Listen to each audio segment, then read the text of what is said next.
How to stop procrastinating. Do you want to know how to quit procrastinating? A lot of folks are. At some point in our lives, most of us have caught ourselves trying to put things off and just seeing ourselves do it, as though from the viewpoint of an outsider looking in. Although we may approach some undertakings with zeal, others leave us paralyzed with lethargy, as we watch our deadlines approach, or pass us by, and wonder how to push ourselves to go ahead. Is procrastination synonymous with laziness? Procrastination and laziness are often mistaken, although they are not the same thing. Procrastination is an evolving process in which you choose to do something other than the job that you realize you should be doing. Laziness, on the other hand, implies indifference, inaction, and a reluctance to act.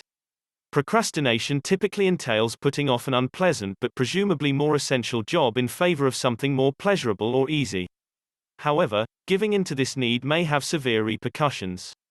Even small instances of procrastination, for example, may make us feel guilty or embarrassed. It may lead to decreased productivity and failure to meet our objectives. When we delay for an extended length of time, we may get demotivated and disillusioned with our work, which can lead to depression and, in severe instances, job loss. How to get rid of procrastination? Procrastination, like other bad habits, may be broken. To cope with and avoid procrastination, follow the methods below. Step 1. Recognize your procrastination. You may have put off getting a job because you have had to reorganize your responsibilities. If you are temporarily postponing an essential job for a legitimate cause, you are not necessarily procrastinating. However, if you begin to put things off indefinitely or alter attention in order to avoid doing anything, you are most likely depressed. You may also experience a delay if you do the following. Spend your time on low-priority projects.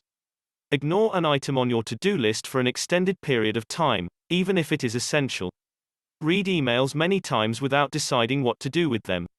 Begin a high-priority job and then go prepare a cup of coffee. Occupy your time with trivial chores assigned to you by others rather than getting on with the essential things already on your list. Look for the right mood or the perfect moment to undertake a job. Step 2. Determine why you're procrastinating. Once you can begin to address your procrastination, you must first understand why you are doing so. For example, are you postponing a certain job because it is dull or uncomfortable for you? If this is the case, try to get it out of the way as soon as possible so that you can concentrate on the parts of your work that you like more. Procrastination may be caused by a lack of organization. People that are organized are able to overcome it because they utilize prioritized to-do lists and establish efficient routines. These tools assist you in organizing your work based on importance and deadlines. Even though you're well organized, a task may still overwhelm you. Perhaps you have concerns about your abilities and are afraid of failing, so you postpone it and seek comfort in performing tasks that you know you can do. Some individuals are just as afraid of success as they are of failure. They believe that if they are successful, they will be inundated with demands to take on additional jobs. Ironically, perfectionists often procrastinate. They'd rather avoid doing a job that they don't believe they're capable of doing than do it poorly. Poor decision-making is yet another significant source of procrastination. If you can't determine what to do, you'll likely put off taking action for fear of making a mistake. Procrastination is much more than a poor habit for some individuals. It's a symptom of a severe underlying health problem. ADHD, OCD, worry, and melancholy, for example, are all linked to procrastination. Furthermore, evidence indicates that procrastinating may lead to severe stress and disease. If you have persistent or severe procrastination, one of these illnesses may be at fault, and you should seek the help of a qualified expert.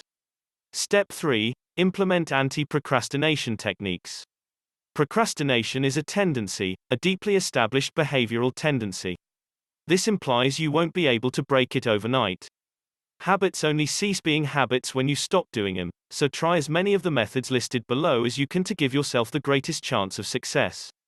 Go through your mental dialogue again. The words need to and have to, for example, suggest that you have no option but to do something. This may make you feel powerless and perhaps lead to self-sabotage. Saying, I choose to, on the other hand, indicates that you own a project and may help you feel more in control of your burden. Make a commitment to the job. Concentrate on doing rather than avoiding. Make a list of the things you need to accomplish and set a time to finish them. This will enable you to approach your job more aggressively. 3. Be an optimist. Another approach to fighting the self-doubt that frequently leads to procrastination is to begin to think rather like a classic optimist. Emphasize the good aspects of your work and yourself while minimizing the bad aspects.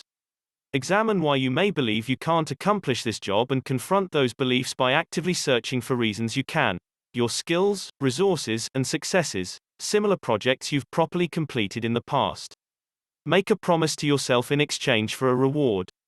If you finish a tough job on time, treat yourself to a piece of cake or a cup of coffee from your favorite coffee shop. And don't forget to appreciate how satisfying it is to complete tasks. Reduce distractions. Turn off your email and social media accounts, and avoid sitting near the television while working. Request that someone keep an eye on you. Peer pressure is effective. This is the underlying concept of self-help groups. If you don't have someone to turn to, an internet application like Procrastinate may assist you with self-monitoring. Go with the flow. Rather than letting things pile up on another day, you should tackle them as soon as they occur. Start with the easy stuff. When a job seems daunting, it's frequently because we question our capacity to do it. One method for increasing self-confidence is to start with the simpler aspects of the task.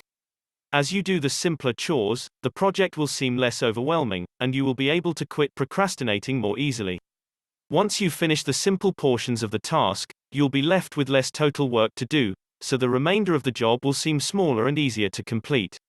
In both cases, taking on the simple portions of the task first may boost your confidence. Instead, do the difficult things first. If you know you can complete the task at hand but shudder at the thought of the labor required, spare yourself some stress by tackling the unpleasant or tough portions of the project first. You'll get the most unpleasant portion of the task out of the way fast, saving yourself all the pain that comes with hating and avoiding it until you eventually stop procrastinating and do it anyhow. Don't put yourself through any more stress. Get the difficult portions out of the way first, and the remainder of the work will be a lot simpler. Another option is to embrace the art of delay. According to research, active procrastination, that is, intentionally postponing starting something so you may concentrate on other important chores, might make you feel more challenged and driven to complete tasks. This approach may be especially effective if you thrive under pressure. If you do choose to actively delay, be careful not to put your co-workers under any unneeded, uncomfortable, or undesired stress. If you're delaying because you dislike a task, attempt to think about the long game. According to research, impulsive individuals are more prone to delays since they are focused on the near term. To counteract this, consider the long-term advantages of finishing the job. Could it, for example, have an impact on your yearly performance evaluation or end-of-year bonus? Another method of making a job more pleasurable is to consider the negative implications of avoiding it. What, for example, will happen if you don't finish the work? What impact could it have on your personal, team, or corporate objectives? Simultaneously, it may be beneficial to reframe the job by considering its purpose and importance. This increases its value to you and makes your job more valuable. It's also essential to recognize that we often exaggerate the discomfort of a job. So give it a go. After all, you may discover that it's not as terrible as you imagined. If you procrastinate due to a lack of organization, here are 6 methods to help you become organized. Establish time-bound objectives for yourself.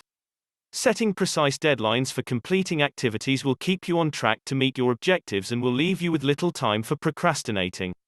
Master the art of planning and project planning. If you have a large project or several projects on the go and don't know where to begin, these tools may assist you in efficiently planning your time and reducing your stress levels. Maintain a to-do list. This will keep you from, conveniently, forgetting about those unpleasant or daunting activities. Use Eisenhower's urgent, important principle to prioritize your to-do list. This will allow you to easily determine which tasks should be prioritized and which may be ignored. Make use of task and time management applications. There are many applications available to help you become more disciplined, such as Trello and Toggle. Take on the most difficult things at your peak periods.